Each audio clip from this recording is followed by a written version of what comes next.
No room. Not for him. Not for you. Please, he's having a stroke. Rebecca, this is a stroke alert. He needs help now. Then stop making a scene and wait your turn. Take that wheelchair somewhere else. We don't waste emergency beds on people who walk in looking like this. Rebecca Collins sneered as she deliberately shoved Clara Mae Johnson's wheelchair aside, with her foot sending it crashing into a row of plastic chairs. Walter Ellis's limp arm slipped over the side, and a painful groan escaped his lips. Rebecca folded her clipboard across her chest and looked the elderly black woman up and down with open contempt. And a black grandma begging for favors doesn't change hospital policy. No room. Not for him. Not for you. Clara's voice trembled. Please, he's having a stroke. Rebecca laughed under her breath. Then maybe you should have thought about where to come before wasting everyone else's time. She leaned even closer, her smirk widening. Look around. Every person in this lobby matters more to this hospital than someone who walks in expecting sympathy instead of following the rules. When Clara reached for the counter, Rebecca slapped the admission clipboard onto it with a loud crack. And don't touch my desk. If you keep making a scene, I'll have security escort you outside before a doctor even hears your name.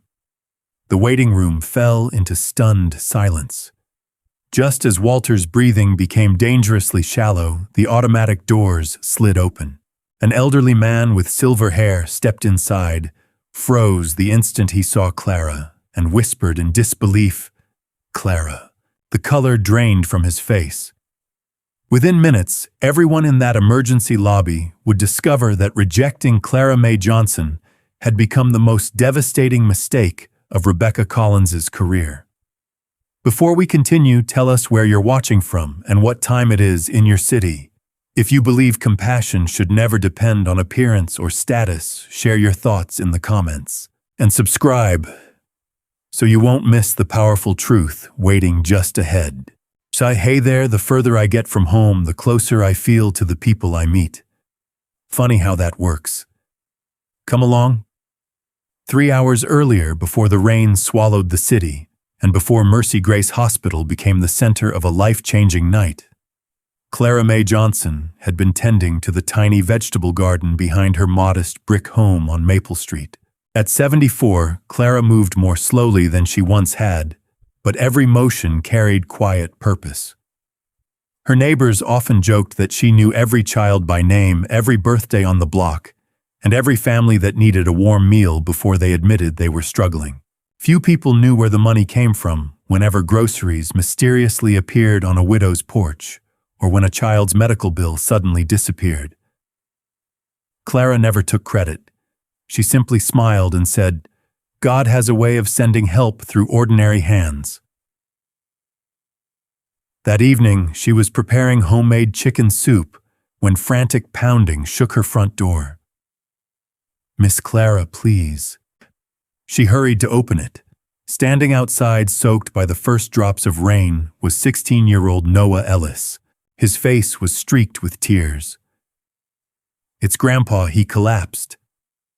The bowl slipped from Clara's hands, shattering across the kitchen floor. "What happened?" "He couldn't move his left side. He can't talk." Without wasting another second, Clara grabbed her coat car keys and an old blanket. When she reached the Ellis home across the street, Walter Ellis was slumped halfway out of his recliner, his face pale, his speech reduced to desperate, incomprehensible sounds. Clara had attended enough community health seminars over the years to recognize the warning signs. Stroke. Every minute mattered. "Call 911, she instructed Noah while checking Walter's pulse. The teenager's hands shook violently. They said the ambulance could take 30 minutes because of the storm. Clara made her decision instantly. "We're not waiting." Together, they carefully lifted Walter into Clara's aging sedan. Rain hammered against the windshield as she drove through flooded intersections, whispering encouragement the entire way. "Stay with me, Walter. You've still got fishing trips to take your grandson on. You hear me? Don't you dare give up. Walter managed the faintest squeeze of her hand. It was enough to keep Clara praying all the way to Mercy Grace Hospital. The emergency entrance was overflowing. Stretchers lined the hallway. Paramedics rushed through automatic doors. Families huddled together with fear written across their faces. Clara knew hospitals became chaotic during storms. She understood people were waiting. But she also knew strokes were emergencies measured in minutes, not hours. She pushed Walter's wheelchair toward the registration desk. Rebecca Collins barely looked up from her computer.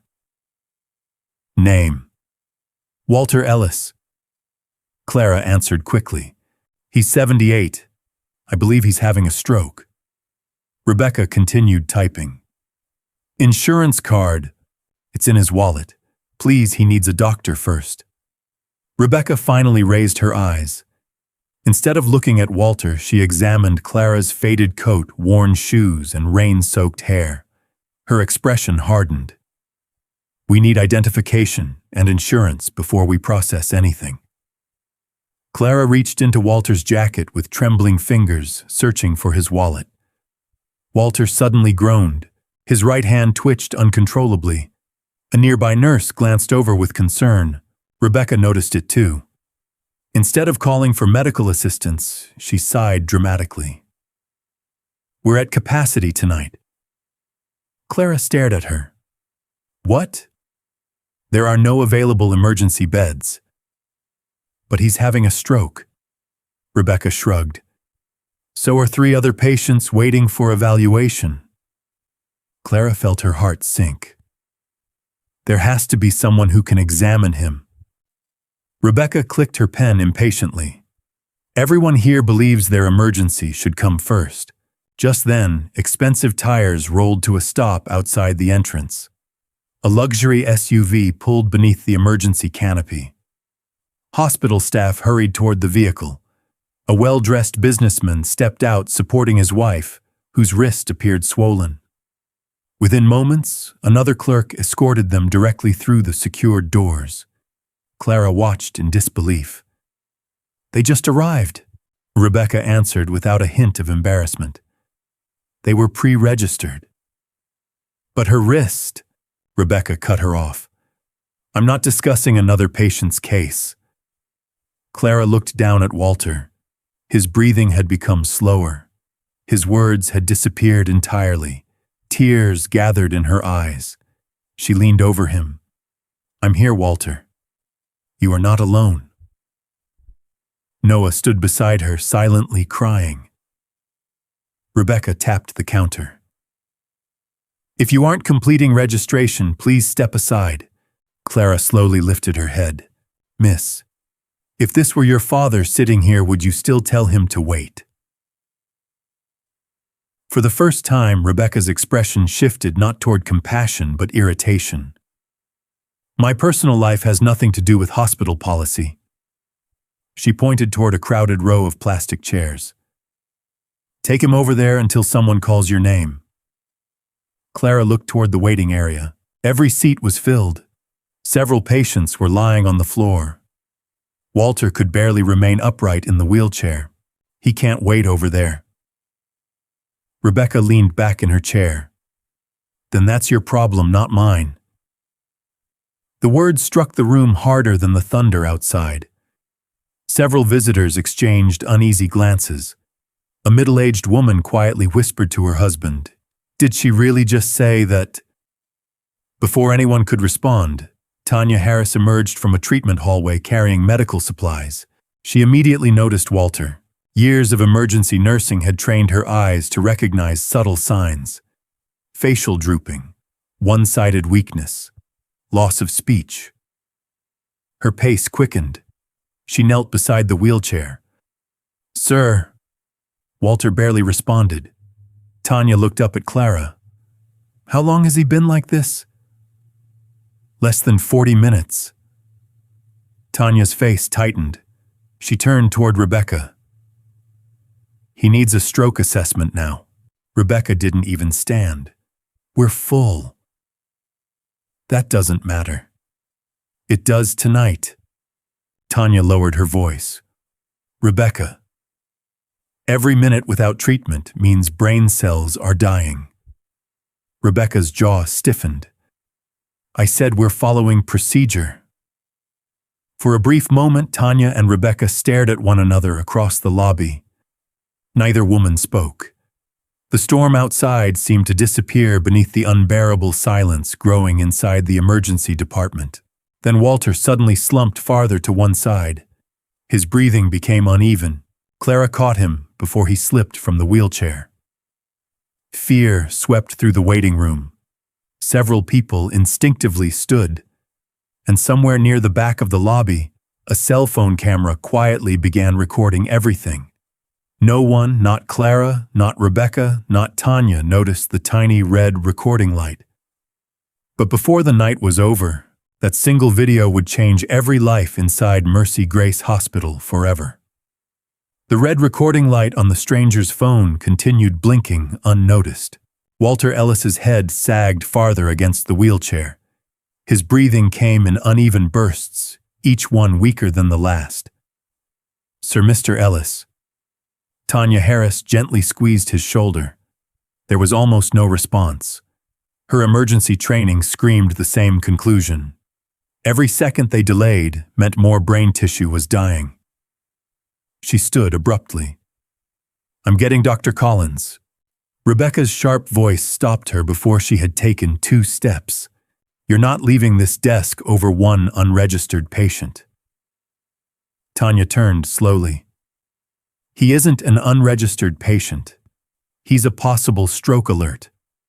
Rebecca crossed her arms. And unless I authorize the intake, he remains exactly what he is, a visitor waiting his turn. Several people in the lobby gasped. An elderly veteran sitting nearby muttered under his breath, Good Lord. Did she really say that? Clara looked from Tanya to Rebecca, desperately hoping someone in authority would finally intervene. Instead, Rebecca picked up her office phone and calmly resumed answering routine calls as though Walter's condition meant nothing. Clara could hardly believe what she was seeing. Please, she begged again. At least let a doctor examine him. Rebecca covered the receiver with one hand. I've already explained the situation. He may not survive. Rebecca's expression remained cold. Oh, and yelling won't change hospital capacity. The words hung in the air like ice. Noah Ellis stepped forward, tears streaming down his face. My grandpa worked construction for 43 years. He helped build half the schools in this city. Rebecca barely glanced at him. That's unfortunate. Noah stared at her in disbelief. You're really just going to let him die? Rebecca answered without emotion. I'm following procedure. The young boy lowered his head. Clara gently wrapped one arm around his shoulders. Don't lose hope. But for the first time that night, even she struggled to believe her own words. Across the waiting room, whispers spread from chair to chair. Something isn't right. That poor man looks terrible. Why hasn't anyone taken him back? One middle-aged woman quietly stood and approached the registration desk. My husband can wait, she said. Please give this gentleman our place. Several others nodded. We don't mind waiting. He obviously needs help first. Rebecca immediately shook her head. That's not how triage works, Tanya answered before Clara could. Actually, that's exactly how triage works. The room fell silent. Rebecca's eyes narrowed. What did you say? Tanya took a careful breath. Triage is based on medical urgency, not arrival order. Rebecca stepped around the desk. Are you questioning my judgment in front of patients? I'm questioning whether policy is being followed. Rebecca's smile disappeared. My responsibility is keeping this department organized. And mine Tanya replied steadily, is making sure patients stay alive long enough to receive treatment. For several tense seconds, neither woman moved. The confrontation had become impossible to ignore. Even nurses walking past slowed their pace. Just then, a tall man wearing an expensive tailored suit entered through the emergency doors while speaking on his phone. Tell the orthopedic resident I'll be there in 5 minutes. It was Dr. Kevin Lawson, one of Mercy Grace Hospital's senior orthopedic surgeons. Rebecca immediately smiled. Good evening, doctor. Lawson nodded politely before noticing Walter. His professional instincts activated immediately. He walked closer. What happened here? Possible stroke, Tanya answered. Lawson frowned. Has neurology been paged? No. He looked at Rebecca. Why not? Rebecca spoke confidently. The patient hasn't completed registration. Lawson stared at her for a moment, certain he had misunderstood. Registration, she nodded. We're full. Lawson glanced back toward Walter. The man's facial droop had worsened dramatically. He lowered his voice. This isn't elective surgery. It's a stroke. Rebecca folded her arms. We have protocols. So do physicians. Before Lawson could continue, his phone vibrated. He looked at the screen. An emergency consult upstairs. He hesitated. I'll notify the ER attending. Rebecca answered before he could move. They're already overwhelmed. Lawson looked deeply uncomfortable. He gave Walter one last glance before reluctantly hurrying toward the elevators. Clara watched him disappear. Another opportunity. Gone. Noah wiped his eyes. Nobody's coming, are they? Clara refused to answer. Instead, she stroked Walter's hand. I promised your wife I'd always look after you. Walter's fingers barely moved. Outside, thunder rattled the glass entrance. Inside, the atmosphere grew even heavier. The phone recording everything had now captured nearly 15 uninterrupted minutes.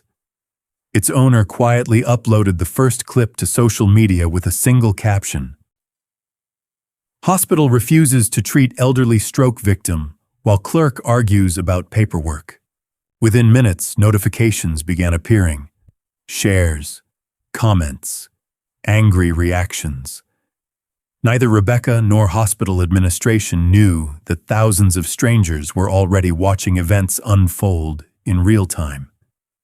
Then something happened that froze everyone in the lobby. Walter suddenly stopped responding altogether. His eyes drifted half-closed. His breathing became frighteningly shallow. Tanya rushed to the wheelchair. Mr. Ellis, stay with me. She looked directly at Rebecca. I'm done asking. Without waiting for permission, Tanya reached for the emergency radio clipped to her uniform. Rebecca lunged forward and grabbed her wrist. I said no. The entire waiting room gasped. A mother covered her little daughter's eyes. Noah shouted, "Let her help him." Clara slowly rose to her feet. For the first time that night, there were no tears in her eyes, only quiet disappointment. She looked directly into Rebecca Collins's face and spoke with heartbreaking calm. Lana, one day, you'll remember this moment for the rest of your life. Rebecca released Tanya's wrist. I doubt it. At that exact moment, hidden security cameras mounted above the registration desk silently captured every word, every gesture, and every second of the confrontation. Those recordings would soon reveal a truth that no explanation, no rewritten report, and no excuse could erase. The emergency lobby seemed to stop breathing. Rebecca Collins slowly lowered her hand after grabbing Tanya Harris's wrist, as though nothing extraordinary had just happened. Around her, dozens of frightened faces stared in disbelief. Even the steady beeping from the registration computers sounded unnaturally loud. Walter Ellis no longer responded when Clara Mae Johnson whispered his name. His chest rose only slightly, then paused, then struggled again. Tanya knelt beside him, fighting every instinct that told her to ignore orders and rush him into a treatment room. "Mr. Ellis," she said softly, shining a small penlight into his eyes. "Can you hear me?" Nothing. She looked toward Clara. "When did he stop speaking?" "About 20 minutes ago." "And the weakness?" "It started before we left the house." Tanya's expression tightened. Every answer made the situation worse. She slowly stood and faced Rebecca once more. "We've already lost precious time." Rebecca reached for another patient file without looking up. "And repeating yourself won't create an empty trauma bay." "There doesn't have to be a trauma bay," Tanya replied firmly. "A physician can evaluate him in the hallway." Rebecca finally looked up. "I make the intake decisions at this desk." "No," Tanya answered calmly. "Medical emergencies decide for themselves." Rebecca's jaw clenched. "That's enough." Just then, the automatic doors opened again. 2 paramedics rushed in, pushing another stretcher. The emergency department immediately became even more chaotic. Doctors hurried past. Nurses called out medication orders. Portable monitors beeped continuously. For one brief moment, Rebecca became distracted by the incoming trauma case. Tanya seized the opportunity. She stepped toward the nearest emergency physician walking across the lobby. "Doctor?" Dr. Ethan Morales turned instinctively. "What is it?" She pointed toward Walter. "Possible ischemic stroke. Symptoms began less than an hour ago." Before Dr. Morales could answer, Rebecca intercepted him. "We already assessed the situation." The physician frowned. "I don't remember evaluating him." Rebecca forced a professional smile. "The department is beyond capacity. He's waiting for registration." Dr. Morales looked from Rebecca to Walter, then to Clara, then back again. His instincts told him something wasn't right. "What are his vitals?" Rebecca hesitated. "We haven't completed them yet." The physician's eyebrows lifted. "You haven't taken vitals," Rebecca answered quickly. "We're prioritizing incoming ambulance patients." Dr. Morales walked toward Walter. Before he reached the wheelchair, another nurse hurried over. "Dr. Room 4 just coded." His pager erupted with alarms. He closed his eyes for a split second. "I'll be right there." He looked apologetically toward Clara. "I'm sorry." Then he disappeared through the treatment doors. Clara watched him go without saying a word.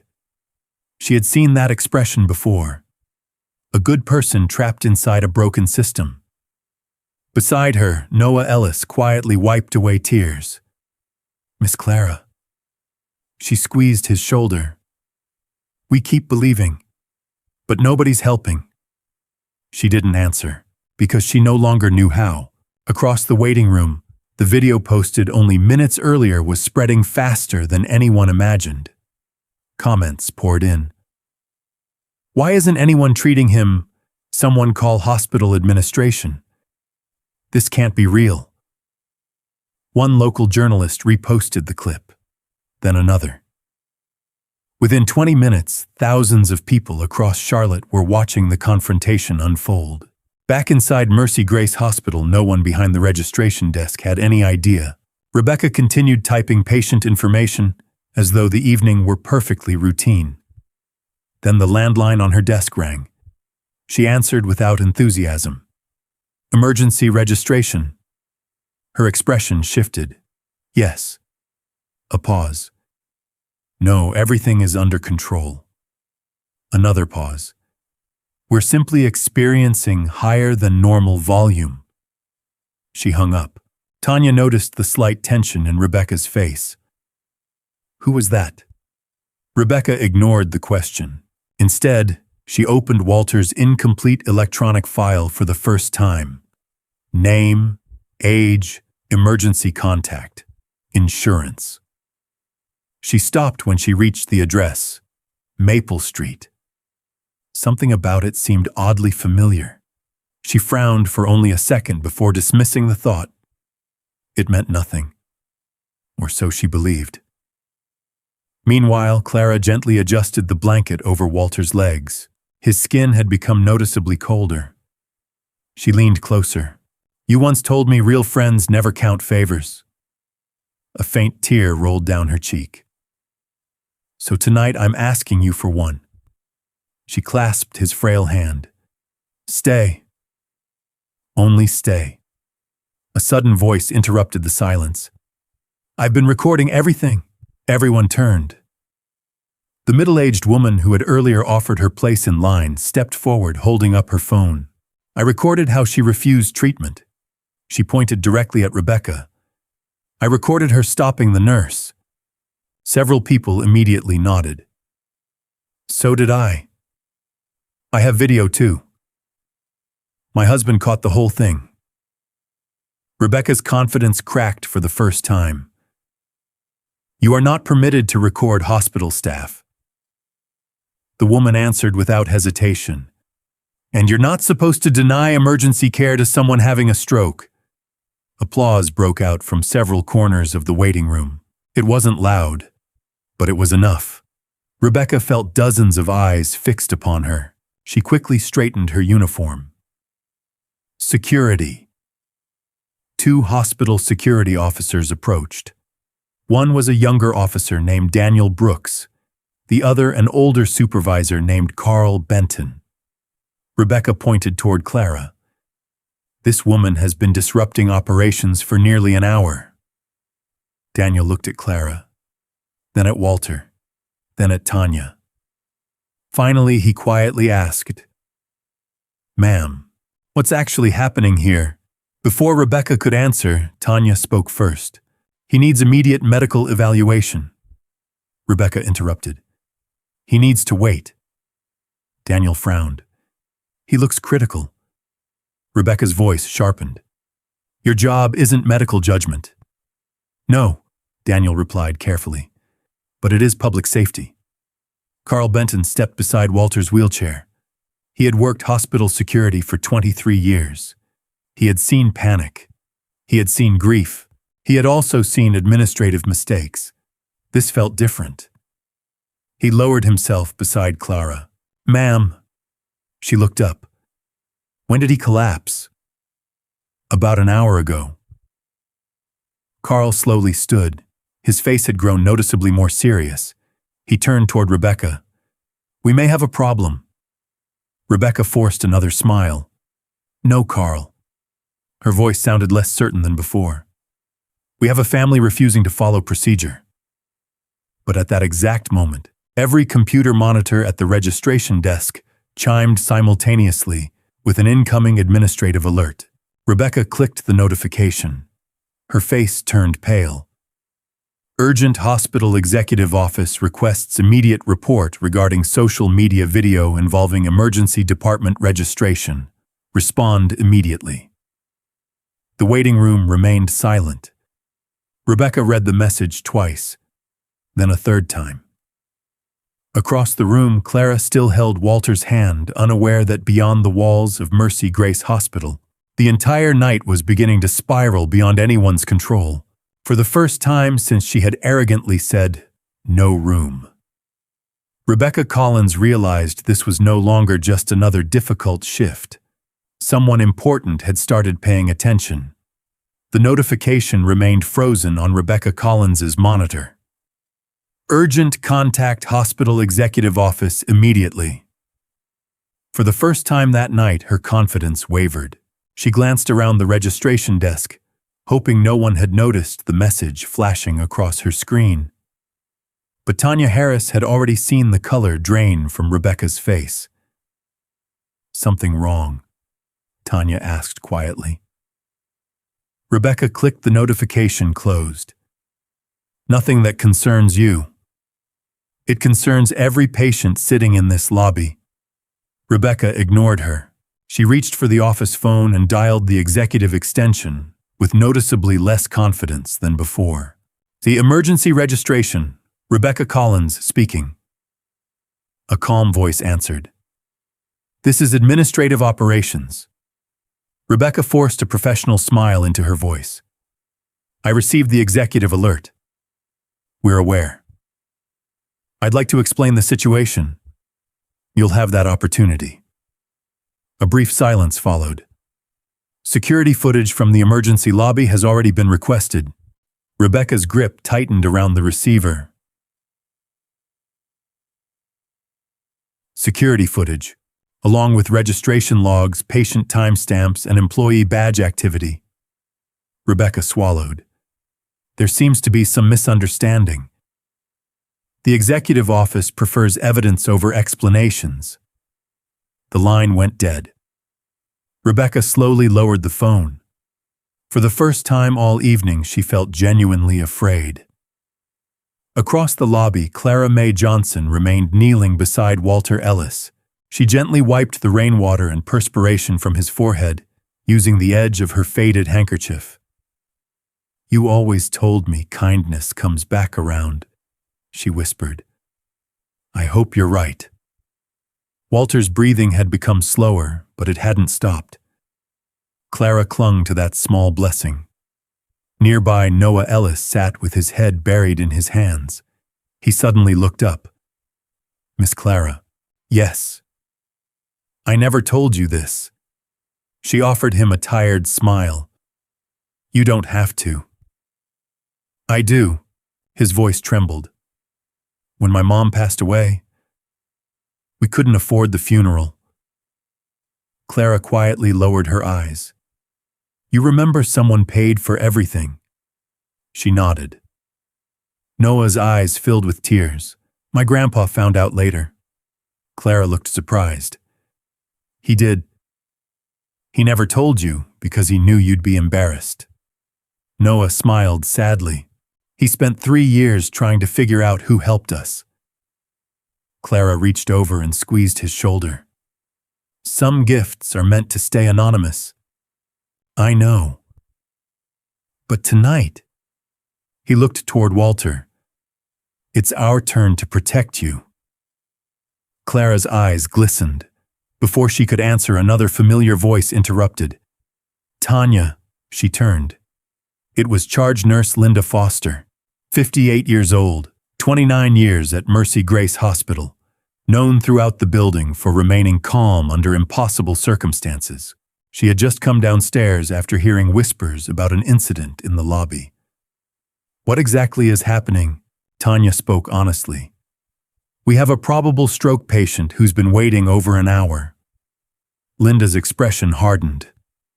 Over an hour. She walked directly toward Walter. Years of experience immediately confirmed Tanya's concerns. Facial asymmetry. Minimal responsiveness.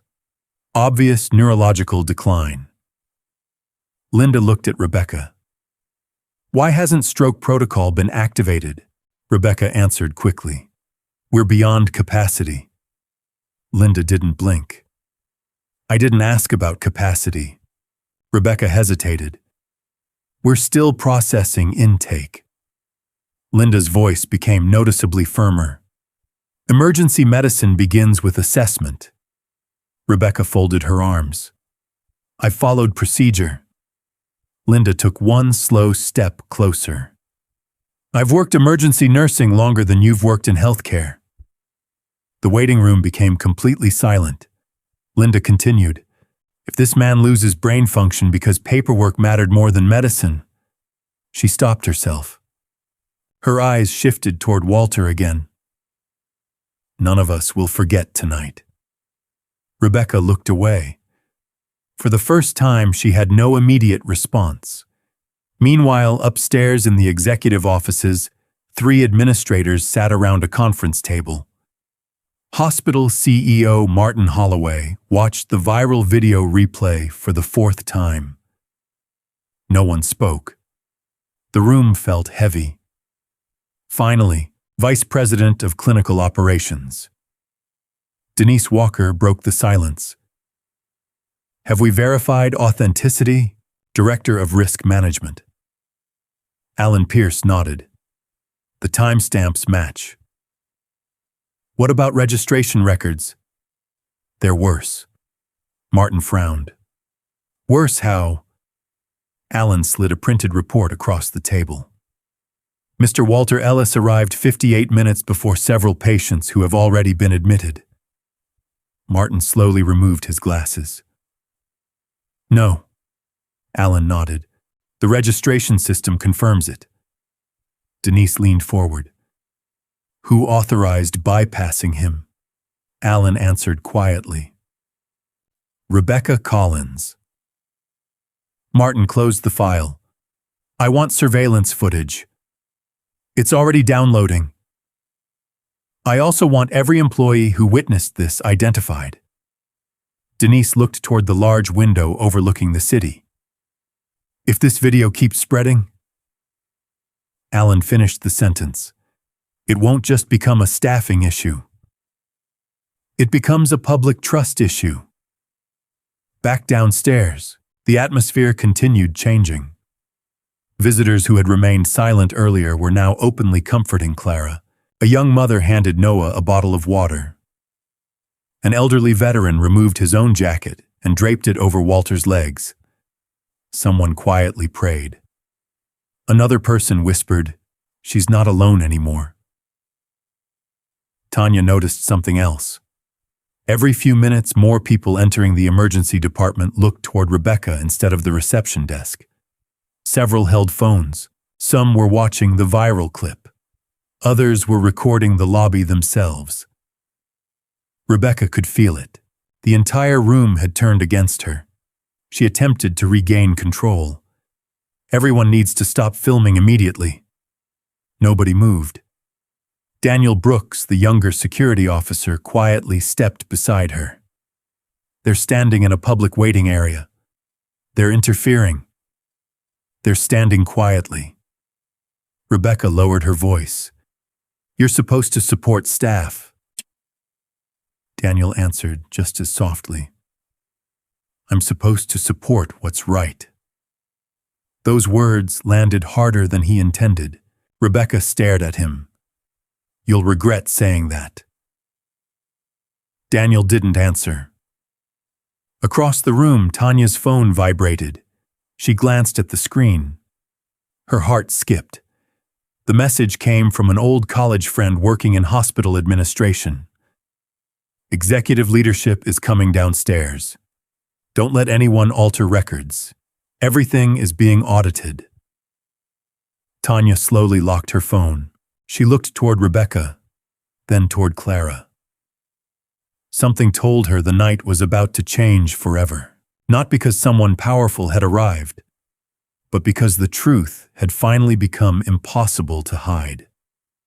The emergency department had become strangely quiet, not because fewer patients had arrived, but because everyone was waiting for something none of them could yet explain. Rebecca Collins sat rigidly behind the registration desk, pretending to organize paperwork while her mind raced through every possible explanation she could give the executives. She replayed the evening again and again. The delayed registration, the arguments, stopping Tanya from calling a stroke alert, the cameras, the phones recording. Each memory felt heavier than the last. Across the lobby, Clara Mae Johnson remained beside Walter Ellis, gently holding his cold hand between both of hers. The fluorescent lights reflected off the rain, still clinging to her gray curls. She looked exhausted, yet there wasn't a trace of bitterness in her face. Only concern for the man she had promised not to abandon.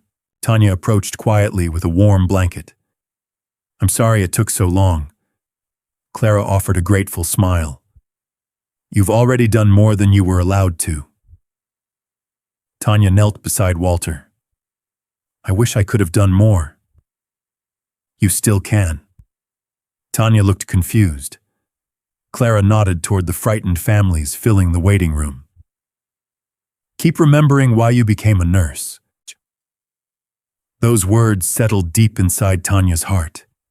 She had entered medicine to save lives, somewhere between staffing shortages, endless paperwork, and impossible administrative pressure.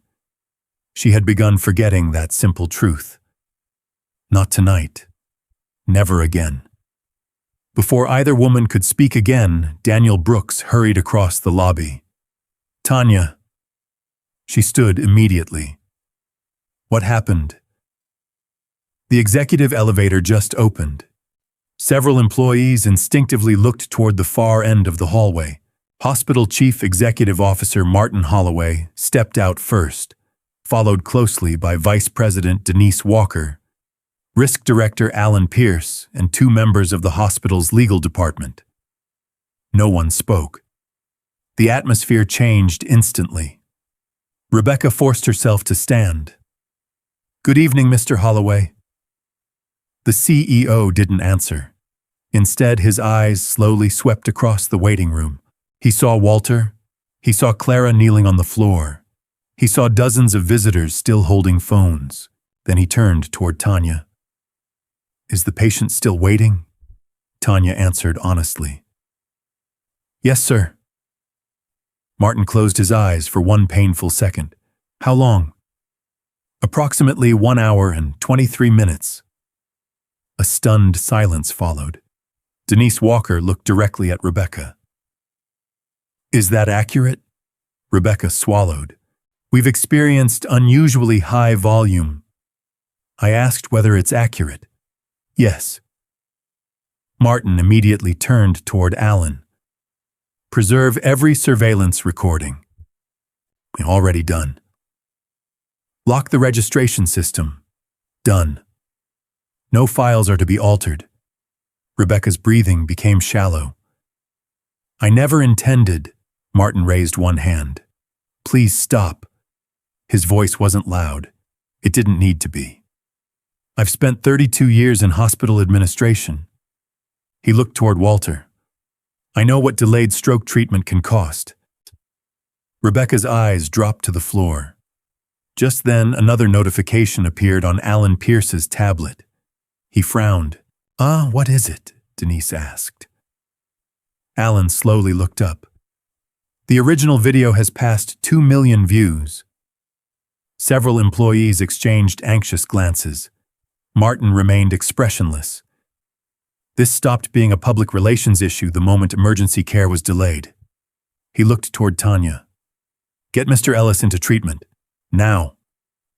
Rebecca stepped forward instinctively. "Sir, there are still no open beds." Martin answered without hesitation. "Then create one." Within seconds, nurses began moving equipment.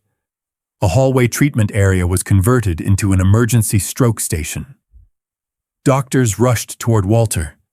Tanya and 2 nurses carefully transferred him onto a mobile stretcher.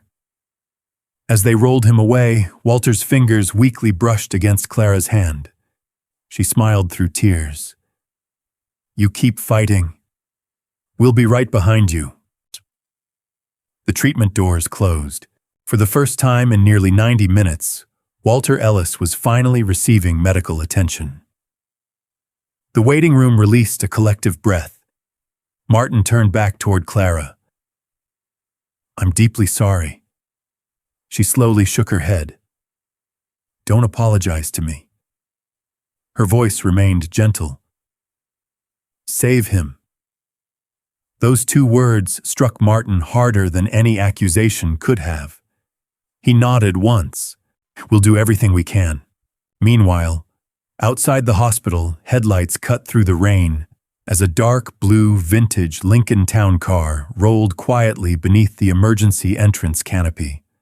Unlike the luxury SUVs constantly arriving at Mercy Grace Hospital, this vehicle attracted little attention. Its paint showed signs of age. Its chrome trim reflected decades of careful maintenance. The elderly driver stepped out first and hurried to open the rear passenger door. An older gentleman, perhaps in his early 80s, slowly emerged, using a polished wooden cane. He wore a simple charcoal overcoat. No security detail, no expensive watch, no entourage. only calm eyes that had seen far more than anyone around him could imagine. The valet approached politely. "Good evening, sir. Visiting someone?" The elderly man smiled faintly. In a way.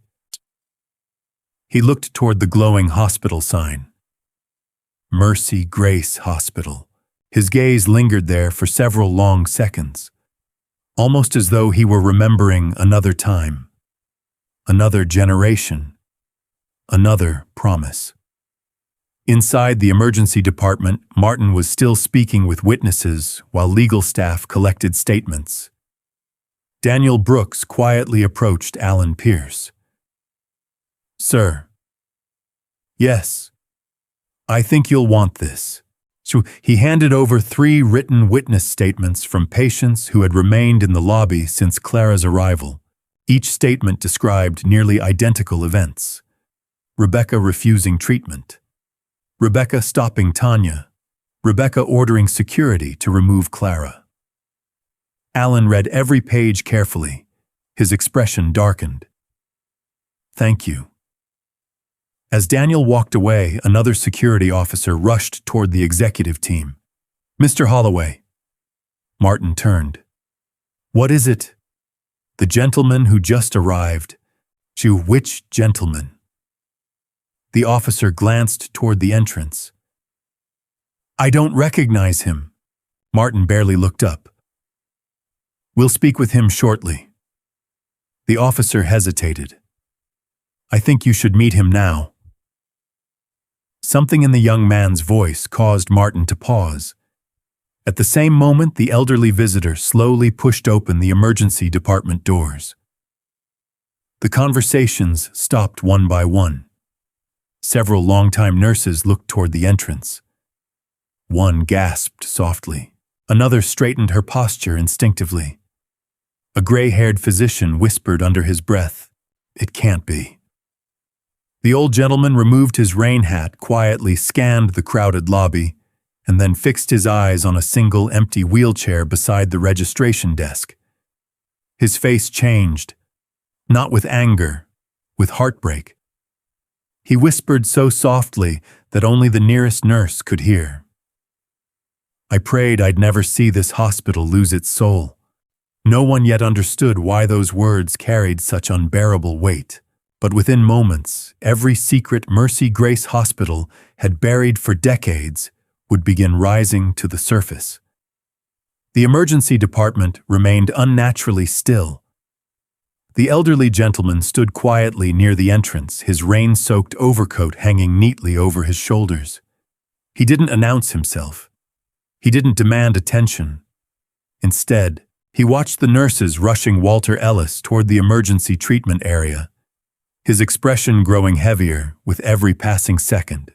Hospital CEO Martin Holloway started walking toward him. "Good evening, sir. I'm Martin Holloway, Chief Executive Officer of Mercy Grace Hospital. I apologize for the delay. We are currently handling a serious..." The old man gently raised one hand. "I know." His voice was calm, almost gentle. "I've already seen enough." Martin hesitated. "There are some matters we're trying to understand." The elderly man slowly nodded. "So am I." Across the lobby, Rebecca Collins remained frozen behind the registration desk. She could feel the eyes of every employee fixed on her.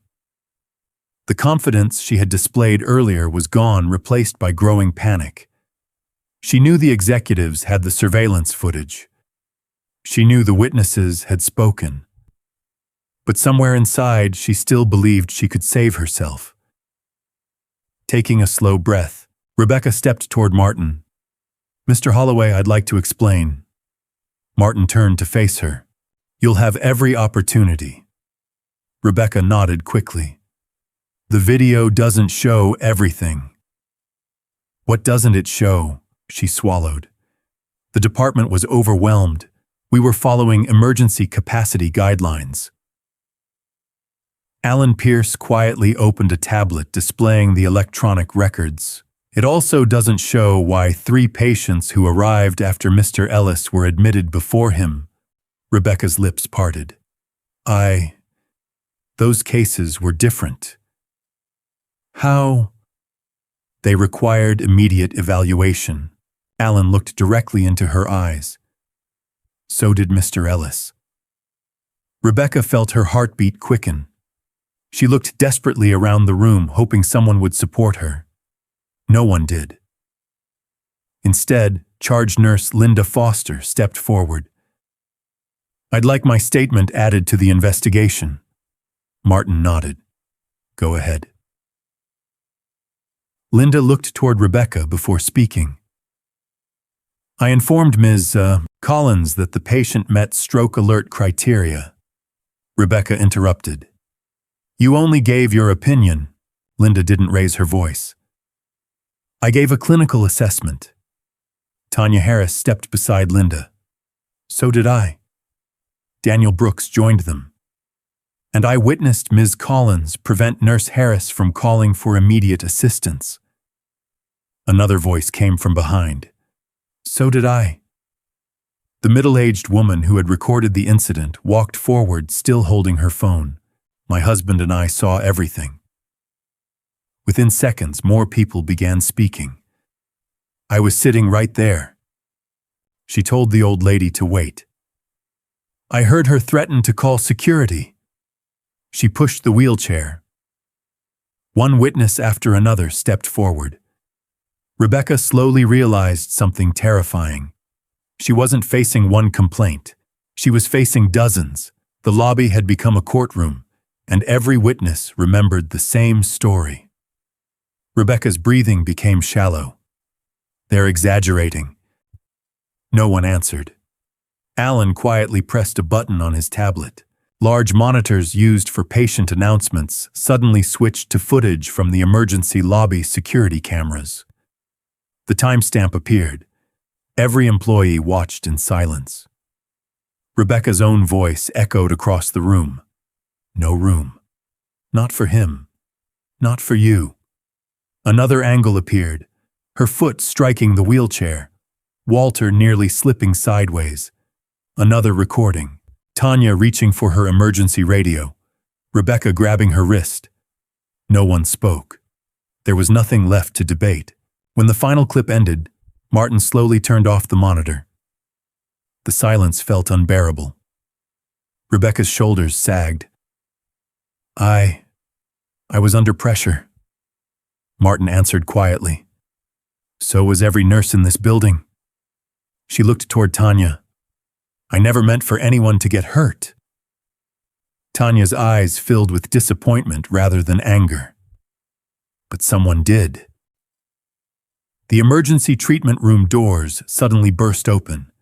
Dr. Ethan Morales hurried into the lobby. "Mr. Holloway." Martin immediately walked over. "How is he?" "We've administered thrombolytic treatment." Martin waited. "The next 30 minutes will determine how much brain function we can save." Clara Mae Johnson closed her eyes. A silent prayer escaped her lips. "Thank you. Just thank you." Dr. Morales looked toward her. If he'd arrived much later. He stopped himself. He didn't need to finish. Everyone already understood. Every minute lost had stolen something Walter might never recover. Across the room, the elderly visitor slowly walked toward Clara. His cane tapped softly against the polished floor. Tap, tap, tap. Every sound echoed through the silent lobby. When he reached her, he looked carefully into her tired eyes. For a long moment, neither of them spoke. Then Clara smiled faintly. "I thought you stopped driving at night." The old man's eyes became moist. "I did." "So why are you here?" "I received a phone call." She looked puzzled. "A phone call," he nodded. "Someone told me Mercy Grace had forgotten why it exists." Clara lowered her eyes. "I hoped they were wrong." "So did I." Around them, employees exchanged confused glances. Rebecca frowned. You know each other. Neither Clara nor the elderly gentleman answered immediately. Instead, he gently reached out and covered Clara's weathered hands with both of his. The gesture was filled with warmth, respect, and decades of shared history. Several longtime physicians stared in disbelief. One elderly surgeon whispered to another, "Do you realize who that is?"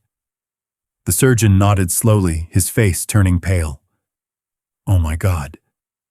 Hospital CEO Martin Holloway followed their gaze. Recognition suddenly flashed across his face. His posture straightened instantly. Without saying another word, he walked toward the elderly gentleman. Then, in front of every patient, every nurse, every physician, every executive, and a stunned Rebecca Collins, Martin stopped, lowered his head respectfully, and quietly said, "Dr. Pierce, we didn't know you were coming." The waiting room froze. Rebecca felt the blood drain from her face. Dr. Nathaniel Pierce, the founder of Mercy Grace Hospital, had witnessed almost everything with his own eyes. No one moved. No one even breathed. The words echoed through the emergency department like thunder. "Dr. Pierce, we didn't know you were coming." Every pair of eyes shifted toward the elderly man standing beside Clara Mae Johnson. Rebecca Collins blinked, repeatedly convinced she had misheard. "The founder." Her voice was barely audible. Martin Holloway lowered his head once more. "Yes, sir." Dr. Nathaniel Pierce gave only a slight nod. "I wish this visit had happened under better circumstances." The 83-year-old founder slowly surveyed the lobby. His eyes lingered on the registration desk, then on the security cameras mounted above it, before finally returning to Clara. He smiled sadly. "You still kneel beside people who need you." Clara let out a weary sigh. "And you still arrived too late." Those words struck Nathaniel harder than any accusation. "I know." His voice cracked for the first time. "I'm sorry." Rebecca stared between them in confusion. "You know each other." Nathaniel turned toward her. "Know each other." A faint smile crossed his face, though it carried no warmth. "Young lady, 41 years ago, there wouldn't have been a Mercy Grace Hospital without Clara Mae Johnson." The waiting room erupted into stunned whispers. Rebecca shook her head. "That's impossible." Nathaniel continued calmly. "When this hospital existed only as blueprints, and borrowed hope investors walked away because they believed a nonprofit emergency hospital would never survive." He looked at Clara. "Most people protected their money." His eyes filled with gratitude. "She protected our dream." Clara lowered her gaze. "You promised we'd never talk about that. Ma, I also promised this hospital would never judge a human being by appearance." Nathaniel's voice became firmer. "Tonight I broke my promise to you." Martin Holloway looked visibly shaken. "Sir, are you saying—" Nathaniel nodded. "Clara mortgaged the only home she owned so we could purchase the land for this emergency department." Gasps filled the lobby. Several nurses instinctively looked toward Clara with tears in their eyes. Nathaniel continued. "When construction costs exploded, she quietly sold family property that had been in her husband's name for generations." Rebecca's knees weakened. She whispered, "No." She never asked for recognition. Nathaniel smiled gently at Clara. She demanded only one condition. He looked around the room. That no patient would ever be turned away because someone believed they looked unimportant. The silence became unbearable. Rebecca slowly looked toward the registration desk where she had repeated the words, "No room." Those two words now echoed inside her own mind. One by one, like a sentence she could never escape, Nathaniel turned toward Martin. Do you know why the emergency lobby carries no donor plaque? Martin quietly answered, because the founding donor requested anonymity. Nathaniel nodded. That donor is standing beside me. Every employee instinctively turned toward Clara. The elderly woman looked almost embarrassed by the attention. I didn't help for applause. She spoke softly. I helped because everyone gets sick eventually. Tanya Harris wiped tears from her cheeks. So it was you. Clara smiled kindly. I remember you. Tanya looked surprised. You do. You were the little girl who sat beside your brother's hospital bed every afternoon with coloring books. Tanya's mouth slowly fell open. My brother? Nathaniel nodded. His heart surgery. Clara finished the sentence. Your mother wanted to sell her house to pay the bill. Tanya could barely breathe. But the hospital received an anonymous donation. Clara smiled.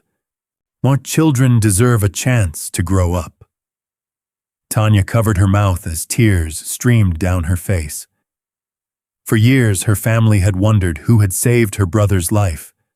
The answer had been quietly sitting in the waiting room all along. Daniel Brooks lowered his head respectfully. The elderly veteran removed his cap. Even visitors who had never met Clara before seemed overwhelmed. Meanwhile, Rebecca stood completely alone. Every excuse she had rehearsed disappeared. Every justification sounded meaningless. She slowly approached Clara. Her voice shook. I didn't know who you were. Clara looked into her eyes. And if I had been nobody? Rebecca froze. The question pierced straight through every defense she still possessed. Clara continued gently. Would Walter have deserved less care? Rebecca couldn't answer. Would my clothes have made his stroke less dangerous? Silence. Would our lives have mattered less? Rebecca's shoulders collapsed. No. A tear rolled down her cheek. I'm ashamed. Nathaniel stepped beside Clara. This hospital wasn't built so important people could receive excellent treatment. His voice carried through every corner of the lobby. It was built so ordinary people would never have to beg for compassion. No one dared interrupt him. He slowly turned toward Martin. Gather every executive. Martin nodded immediately. They're already here. Good. Nathaniel pointed toward the registration desk. Because tonight. He paused. The soul of Mercy Grace Hospital will either be restored. His eyes swept across every employee. Or it will die. Before anyone could respond, the treatment room doors opened once again. Dr. Ethan Morales hurried out, still wearing blood-speckled gloves. Everyone turned toward him. Martin stepped forward. Doctor. Morales removed his mask. His face carried both exhaustion and cautious hope. We restored blood flow. Clara pressed both hands together. Thank God. Morales smiled faintly. He still has a difficult recovery ahead. He looked directly at Clara.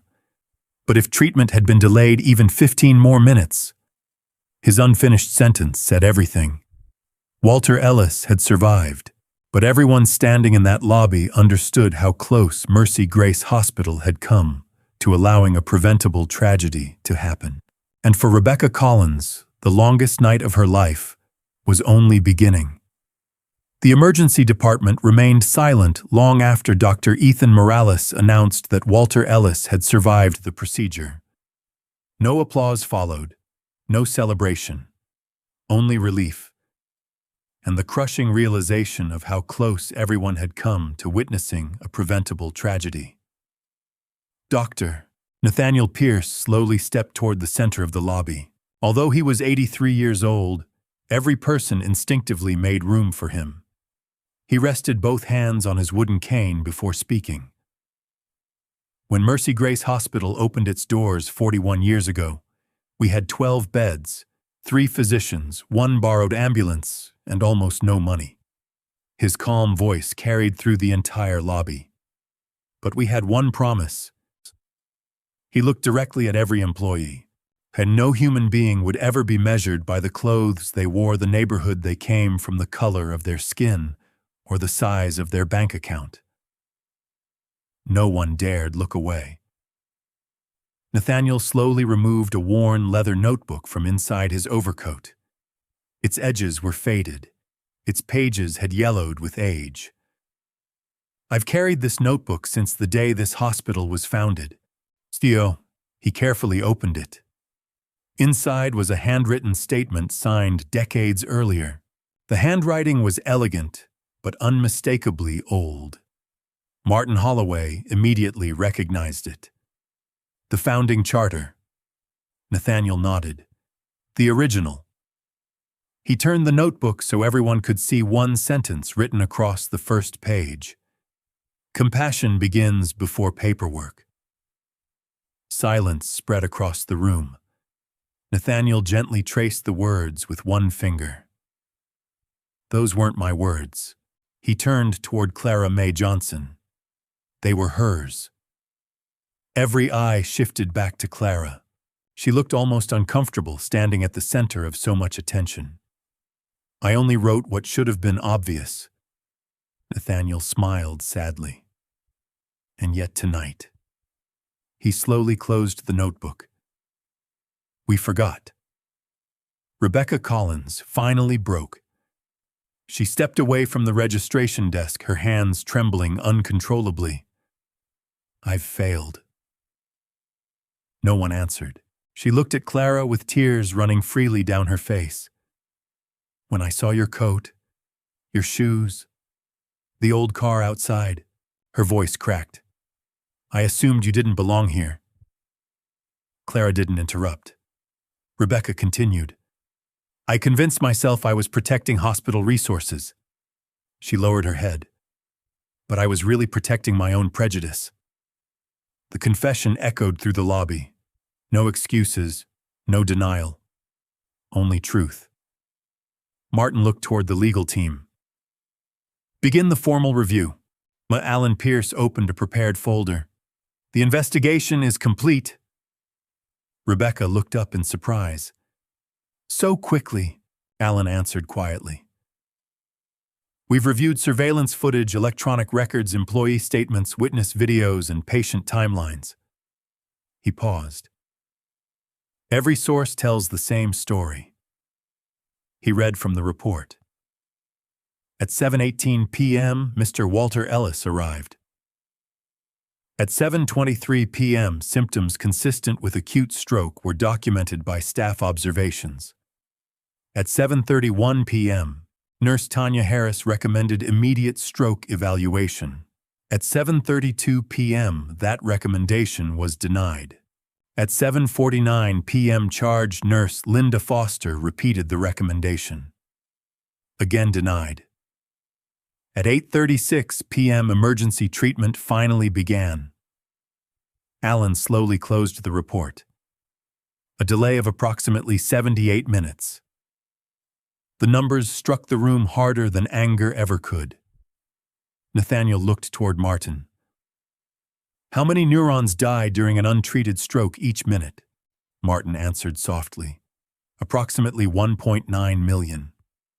Nathaniel nodded. So tonight. He looked toward Rebecca. We nearly allowed well over 100 million brain cells to disappear while arguing about paperwork. Rebecca covered her face.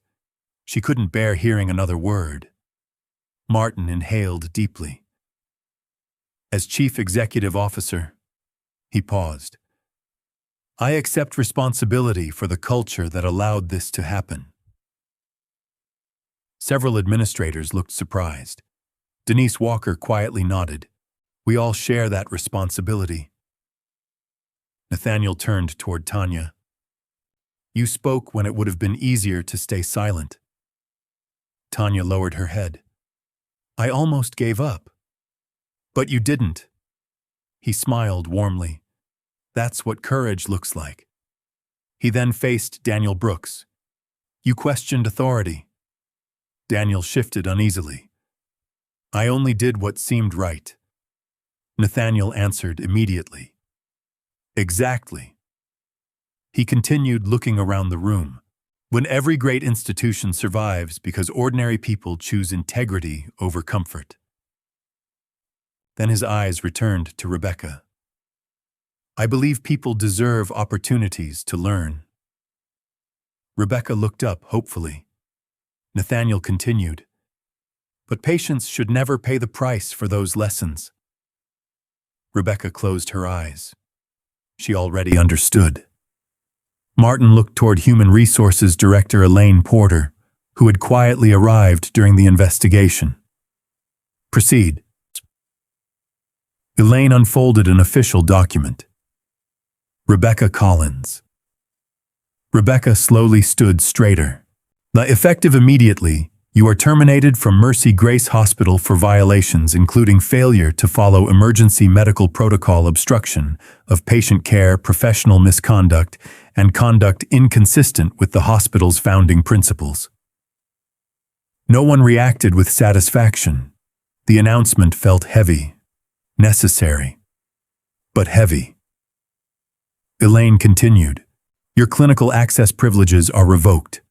Your employee credentials are suspended. The matter will also be referred to the State Board for professional review.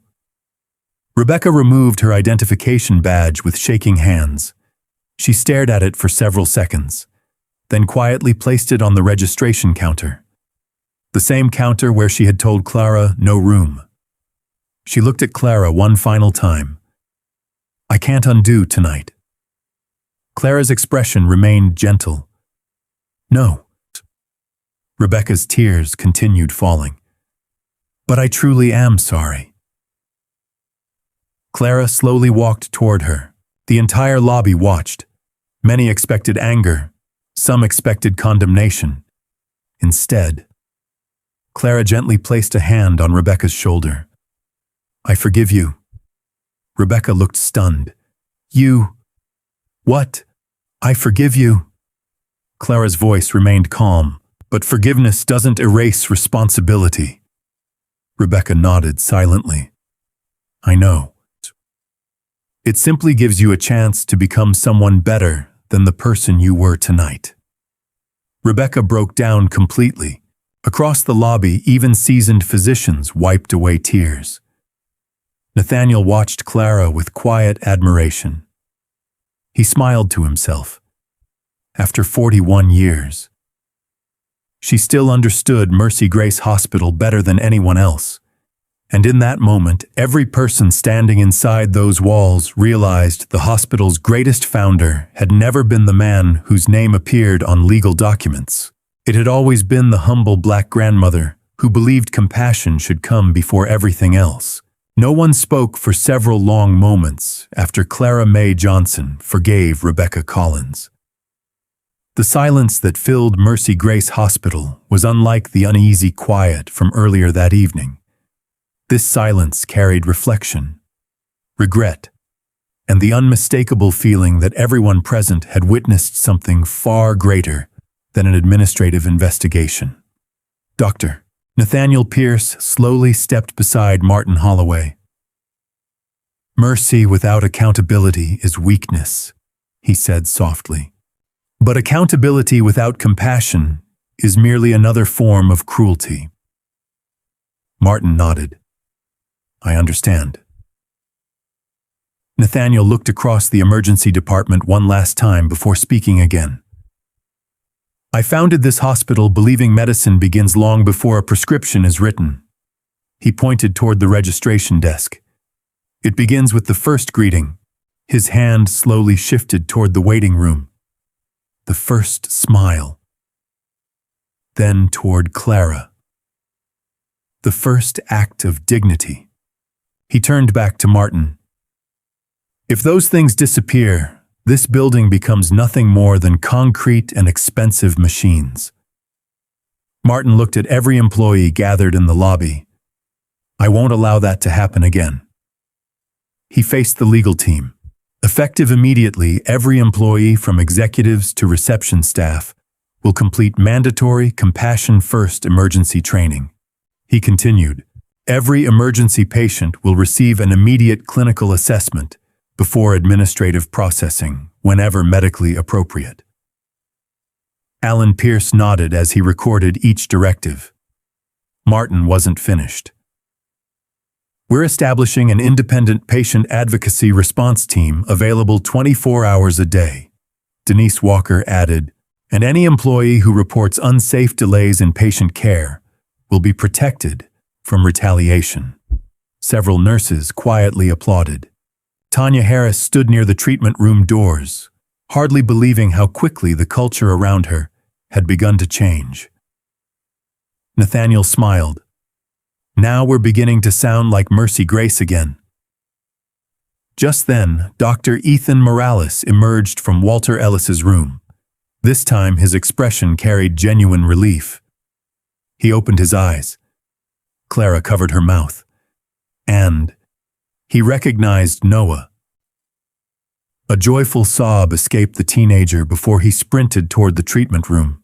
Dr. Morales laughed softly. Easy. Noah stopped immediately. Can I see him? You've got 5 minutes. The young man threw his arms around Clara before disappearing down the hallway. Tanya watched them with tears in her eyes. I've never been happier to see someone break visiting rules. Even Martin smiled. Minutes later, Clara quietly entered Walter's room. Walter looked weak. His speech remained slow.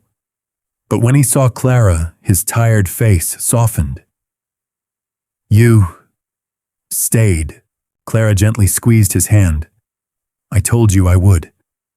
Walter struggled to smile.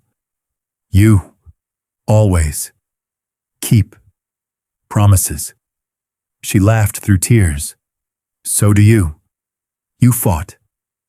Walter's eyes wandered toward the window where dawn's first rays were beginning to replace the storm clouds. I almost quit. But you didn't. No. He looked toward Noah standing beside the bed. I still have fishing to teach him. Everyone in the room smiled. Outside, the first sunlight of morning spilled across the hospital entrance. The storm had finally passed. 2 weeks later, Mercy Grace Hospital held an all-staff gathering inside the main atrium. Hundreds of physicians, nurses, technicians, volunteers, and administrators stood together beneath a newly unveiled bronze plaque. Nathaniel Pierce stepped to the podium. For decades, he began, people assumed this hospital was built by architects, investors, and physicians. He turned toward Clara, sitting quietly in the front row. They were only partially correct. He pulled away the blue silk covering the plaque. Golden letters reflected the morning sunlight. The Clara Mae Johnson Compassion Standard. Every life deserves dignity before judgment. Every patient deserves compassion before paperwork. The entire atrium rose in a standing ovation. Clara immediately shook her head. Oh no, she whispered. This isn't necessary. Nathaniel smiled warmly. Actually, he looked around the room. It's overdue. Martin Holloway stepped forward carrying another folder. By unanimous vote of the board of directors. He paused. Our emergency department patient advocacy program will permanently bear Mrs. Clara Mae Johnson's name. More applause filled the atrium. Tanya Harris wiped away tears. Daniel Brooks smiled proudly from the back of the room. Even Linda Foster looked deeply moved. Martin wasn't finished. I'm also honored to announce the promotion of Tanya Harris.